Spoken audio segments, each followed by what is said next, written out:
Before he touches back down on American soil on August 2nd, Jimin has to do something first. And no, it's not another photo shoot. It's not another surprise collab. It's something a lot quieter, a lot more human, and honestly, something ARMY has been waiting almost 4 years to see him finally get the chance to do properly. Stick with me for the next few minutes, because by the end of this video you're going to understand exactly why this in-between moment might end up being just as important as the World Cup stage he just walked off of. And if you're new here, hit subscribe now, because you do not want to miss what's coming for BTS in the next 2 weeks. Let's rewind for 1 second, because you need the full picture before this makes sense. On July 19th, at MetLife Stadium in New Jersey, in front of a global television audience that FIFA is calling one of the biggest in the history of the World Cup, Jimin stepped onto the pitch as part of the first ever official halftime show at a World Cup final. Not an exhibition match, not a promotional event. The final. The one every football fan on the planet was tuned into. BTS took the stage right after Madonna, performing Dynamite in front of a stadium and a live stream audience that had, for the most part, never seen them live before. And Jimin did not blend into the background. He came out in a jersey-style outfit carrying the number 7. Now, if you don't follow football, that number might look random to you. It is not random. 7 is Son Heung-min's number, the most recognizable Korean athlete on the planet. And BTS, wearing it during a World Cup performance in the United States, was a direct, deliberate nod to Korean pride on one of the biggest stages sports has ever built. J-Hope wore the same number. Suga had the Red Devils emblem, the official supporters' crest for the Korean national team, stitched onto his outfit. This wasn't random styling. This was a message, dressed up as fashion, and most casual viewers had no idea what they were even looking at. But here's where it gets interesting, and here's the part clips have been flying around about for the last 2 days. Jimin's hair was blonde, his vocals hit a note during the performance that cut straight through the broadcast, and viewers who had genuinely never heard of him before started asking, live on camera, who he was. One popular streamer, watching the halftime show unfold in real time, reacted to Jimin's voice by asking her audience if there was a girl in the group, and when she caught sight of him again after the performance wrapped, she didn't hold back. She screamed his name, twice, on a stream with hundreds of thousands of people watching. Another massive streamer, a creator with tens of millions of subscribers, was mid-broadcast when the Jumbotron cut to Jimin's face, and his reaction became its own clip within minutes. That's the kind of moment we're talking about. A performer who ARMY has watched for over a decade, introducing himself to millions of brand new eyes in real time, on a stage bigger than almost anything in music or sports combined. Think about that for a second. This is a man who has already headlined stadiums, already broken chart records, already sold out arenas from Seoul to Los Angeles. And yet, on July 19th, in front of a football crowd that had nothing to do with K-pop, he was still capable of making complete strangers stop scrolling their phones and start asking, wait, who is that? That's not something you can manufacture with a marketing budget. That's raw stage presence, the kind that doesn't care whether the room already knows your name or not. And it's exactly why clips from that 11-minute set are still being reposted, re-edited, and re-reacted to almost 48 hours later. Sports commentators, who normally talk about nothing but football, were suddenly talking about a K-pop idol's high note. Celebrity Twitter, or X, whatever you want to call it these days, lit up with names you wouldn't expect to even know who BTS is, all commenting on the same 5-second clip of Jimin turning to face the camera. So naturally, you'd think the story ends there, right? Massive performance, massive reaction, roll credits. But it doesn't end there. Because almost as fast as the applause died down, something else started circulating. Footage from backstage, right after the performance, showed BTS meeting a hugely popular content creator who was covering the World Cup. And in that footage, fans noticed Jimin wasn't in the front of the group the way you'd expect. He appeared pushed toward the back. In at least one angle, it looks like another member's elbow catches him near the face while everyone is crowding in for the moment. And ARMY did not let that slide quietly. Within hours, clips were being pulled apart frame by frame. Some fans read it as pure chaos. 7 grown men caught up in the excitement of meeting someone they were genuinely hyped to see. Nothing personal, nothing intentional. Other fans were furious, pointing out that this isn't the first time cameras have caught Jimin getting boxed out of a moment that should have included him just as much as everyone else.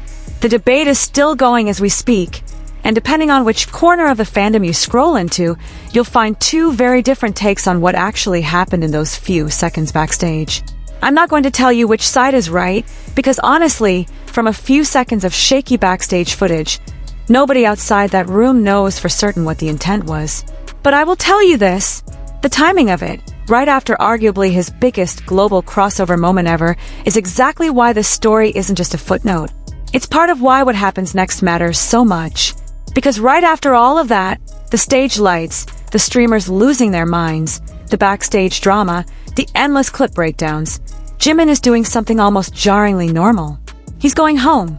And if you actually sit down and map out where this man has physically been over the last 4 months, going home starts to feel less like a scheduling footnote and more like something he has earned several times over. This tour didn't start in Paris. It didn't start in New Jersey. It started back in April, in Goyang, South Korea, in front of the fans who had waited nearly 4 years through military enlistment, discharge dates, and endless speculation about whether a full group reunion would even happen the way everyone hoped. From there it was Tokyo. Then it was the United States, city after city, stadium after stadium. Then Busan, for a hometown run tied to their debut anniversary. Then Europe, Madrid, Brussels, London, Munich, and finally Paris. Each stop bringing its own wave of viral moments, emotional fan interactions, and sold-out crowds screaming lyrics in languages that aren't even their first language. That's not a tour. That's closer to a marathon disguised as a victory lap. And somewhere in the middle of all of that, these 7 men also had to find time to record, promote, and support an actual album release. So when you hear Jimin is resting in Korea, what you're really hearing is a professional athlete-level performer finally getting a chance to exhale after roughly 4 straight months of almost zero real downtime. According to Korean entertainment reporting, after this stretch of shows, Jimin is set to rest in Korea before picking the tour back up. And when I say stretch, I mean it. Really think about what these past few days have actually looked like for him. He performed a full stadium show in Paris on July 18th, wrapping the European leg of the ARIRANG World Tour at Stade de France in front of tens of thousands of people.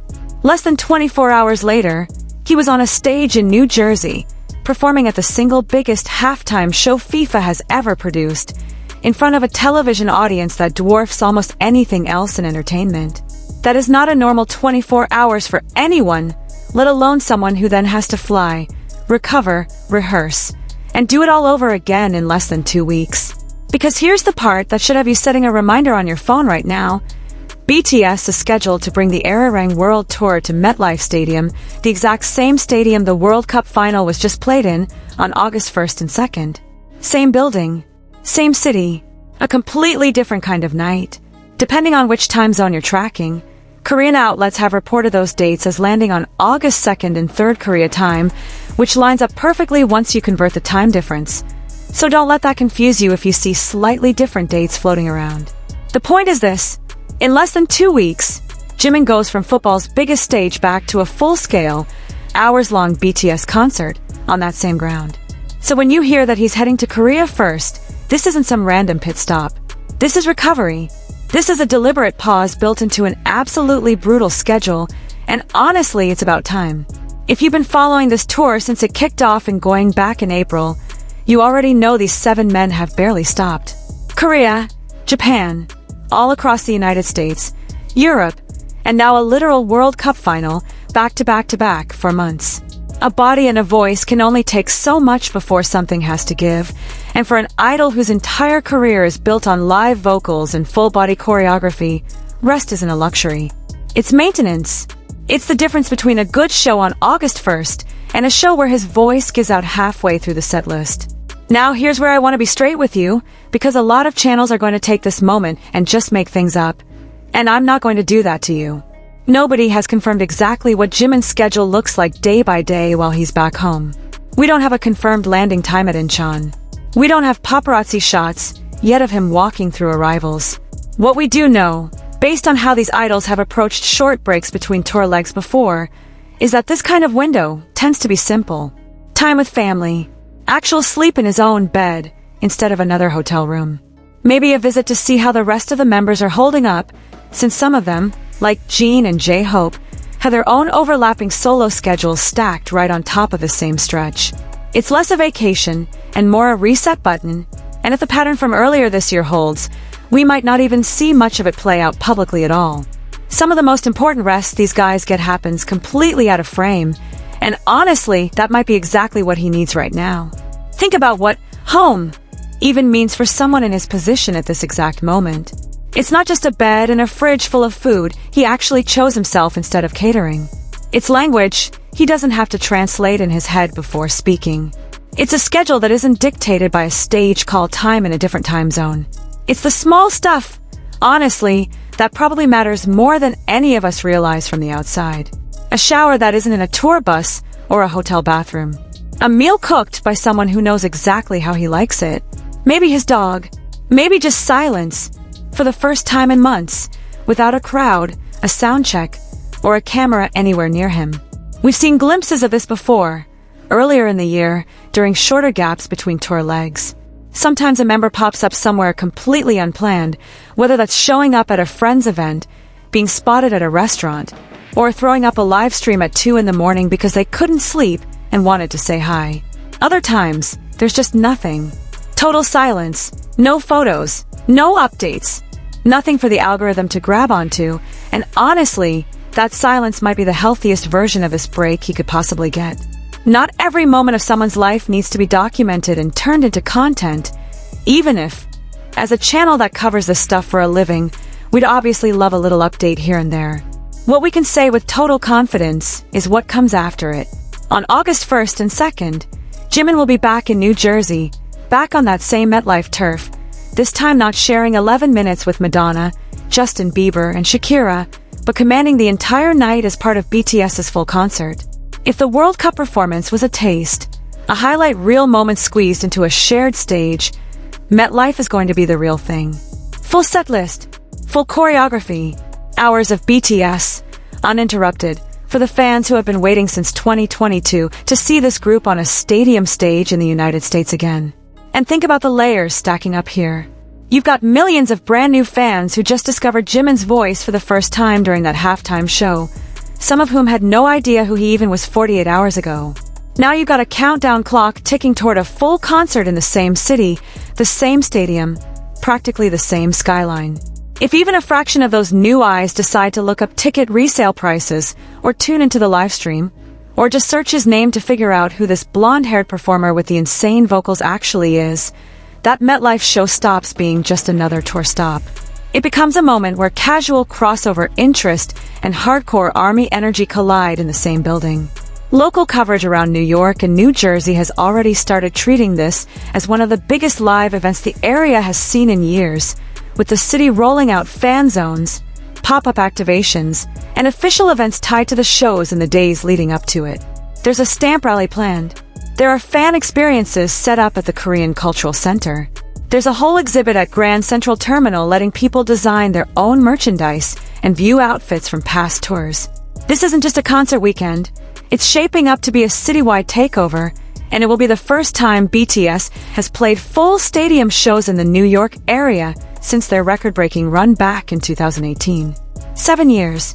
Let that sink in. 7 years since this exact market got a real, full-scale BTS stadium show, and now it's happening less than 2 weeks after the entire country watched Jimin steal a World Cup halftime show.